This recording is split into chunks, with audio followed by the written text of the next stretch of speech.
ભાજપના મહિલા નેતાનો આપઘાત। અલથાણામાં વોર્ડ નંબર 30ના મહિલા મોરચા પ્રમુખ દીપિકાબેને ફાંસો ખાધો, પરિવારજનોએ હત્યાની આશંકા વ્યક્ત કરી। ગુજરાતમાં દિવસે ને દિવસે આપઘાતના બનાવો સતત વધી રહ્યા છે, ત્યારે સુરતમાં વધુ એક આપઘાતનો બનાવ સામે આવ્યો છે। સુરતના અલથાણમાં વોર્ડ નંબર 30ના ભાજપ મહિલા મોરચા પ્રમુખે આપઘાત કર્યો હોવાની ઘટના સામે આવી છે। 34 વર્ષીય દીપિકાબેન નરેશભાઈ પટેલે પોતાના ઘરમાં જ ગળા ફાંસો ખાઈ આપઘાત કરી લેતા ભાજપમાં શોકનો માહોલ છવાયો છે। પરિવારજનોએ હત્યાની આશંકા વ્યક્ત કરી।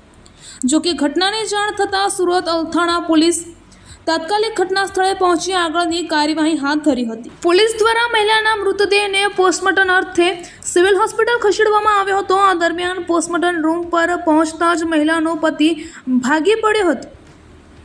જોકે મૃતકના પરિવારજનો દ્વારા ફોરેન્સિક પોસ્ટમોર્ટમની માંગ કરવામાં આવી રહી છે। પરિવારજનોએ હત્યાની આશંકા વ્યક્ત કરી છે। પરિવારમાં 2 દીકરા અને 1 દીકરી છે। મળતી માહિતી પ્રમાણે અલથાણના ભીમરાડ ગામ ખાતે આવેલા બ્રાહ્મણ ફળિયામાં 34 વર્ષીય દીપિકાબેન નરેશભાઈ પટેલ પરિવાર સાથે રહેતા હતા। પરિવારમાં 2 દીકરા અને 1 દીકરી છે।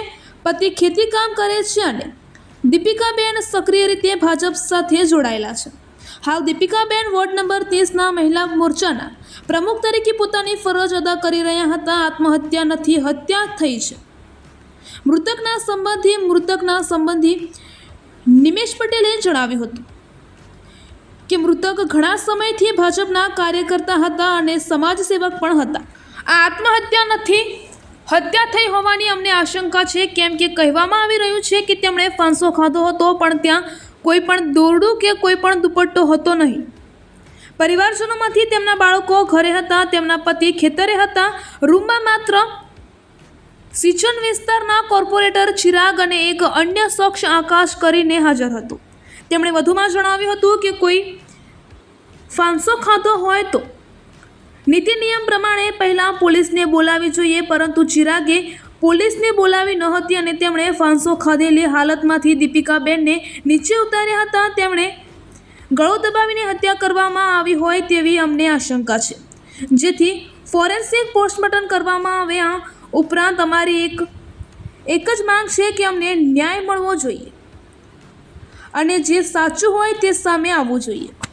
મોરલમાં અમે આશંકા છે કે આ આત્મહત્યાની હત્યા છે। બસ એ વિષય પર અમારું એક જ કેન્દ્રિત છે કે એને ન્યાય મળવો જોઈએ। તો આ કઈ રીતની ઘટના છે? ઘટનામાં એવું હતું કે એમના રૂમમાં ફક્ત કોઈ ચિરાગભાઈ છે એ હતા, આકાશભાઈ હતા, એમના હસબન્ડ ખેતર હતા, બરાબર। તો ચિરાગભાઈ કોપરેટર છે। તમને શું લાગે છે એમાં કઈ રીતના તમને હત્યાની આશંકા લાગે છે? હવે સ્વાભાવિક છે કે જો માણસ આત્મહત્યા કરે અને એની બોડી નીચે લાવી હોય તો પહેલાં પોલીસને બોલાવવી પડે। જે એવી કોઈ પ્રક્રિયા કરવામાં આવી અને સીધા હોસ્પિટલ કે ડાયરેક્ટ સિવિલ લઈને આવી ગયા। હાલ અત્યારે પોલીસ પાસે શું માંગ છે? પોલીસ પાસે એમ જ કે ન્યાય મળવું જોઈએ, જો સાચું હોય તો અમારે એવું કેવું છે। પરિવારમાં કેટલા લોકો છે? પરિવારમાં એમના કરીબન 7-8 મેમ્બર છે લોકો। તમે કોણ લાગો છો? અમે બધા ફેમિલી મેમ્બર થઈએ એમના।